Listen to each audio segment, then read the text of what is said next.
guys, I hope you enjoyed seeing this project come together. It feels like I haven't done an actual succulent arrangement in quite a while. Something just kind of random. I don't know, I was going through my succulents today and I just thought, you know, they look really cute in this little fairy planter. So I wanted to go through a few questions that are most commonly asked after we do an arrangement like this.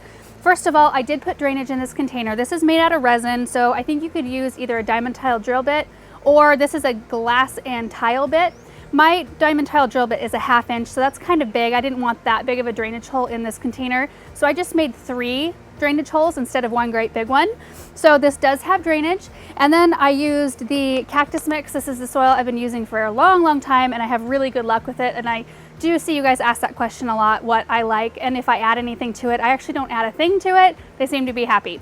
The next thing I want to talk about is how many succulents I used in this arrangement, because I used a ton. I mean, I don't even count them, but there's a lot of plants in this little space. But succulents do not need that much room to grow. They're quite happy being all crammed into one little small area. In fact, it will slow their growth rate down quite significantly, so they won't be growing quite as quickly as they would if they had more room to grow.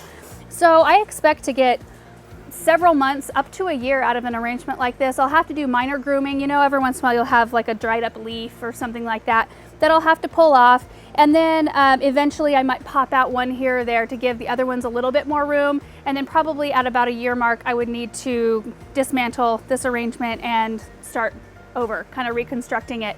I used a combination of both rooted succulents and cuttings. So the cuttings will sit there, and for the first month or two, they'll just focus on producing new roots and rooting in. So they're not going to be putting any new energy into growing. They're just going to be putting energy into producing their roots. The rooted succulents I actually used very few of those, like the sempervivums here. These are called Rubicon. They're beautiful. I just Instagrammed a picture of them because they're amazingly colored, and they wintered over in our cold frame. And then this really pretty sedum right here. So those ones were rooted, and there was like maybe little roots on some of these other ones, but not a lot. So I expect to get quite a long time out of this arrangement. Another thing is I don't think I've mentioned this very often, but a lot of times when I do an arrangement like this, I get the succulents into kind of a mess. Like I get soil all over the place and I get it on their leaves. And you know, a lot of times you don't want to touch the leaves of succulents, especially like on these little guys, these little powdery blue ones, because that's a coating on their leaves. And when you touch it, it messes up the way their leaves look. And I don't like that.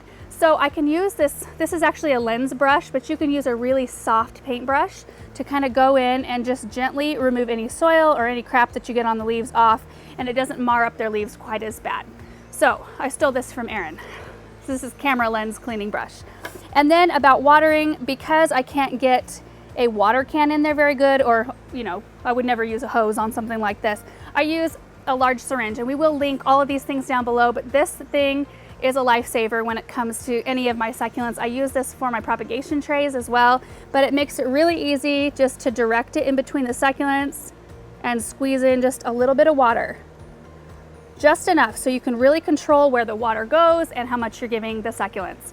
And then the last thing I want to talk about is where I got this planter. So I don't have a link for you for this planter because I got it down at our garden center and it came in one of our shipments. I can't even remember which one, and that's where I'm running into my problem.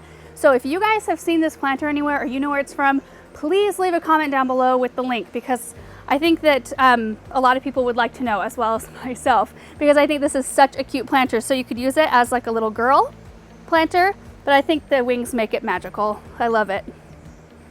So I'm going to be keeping this in a spot that gets morning light, not afternoon light, because these succulents do not want to be in the full scorching sun. We're just coming into spring. It's getting a lot warmer outside, and I just want to make sure to protect it. In fact, I'll probably keep it inside for the next month, probably until May, until danger of frost passes, and then some of the more tenders will be better off if I hang on and wait to put them outside. But they'll all love to come outside in a kind of protected, semi-shady spot, and I expect it just to thrive and do really well. So that's it, you guys. I hope you enjoyed seeing this arrangement come together, and we will see you in the next video. Bye.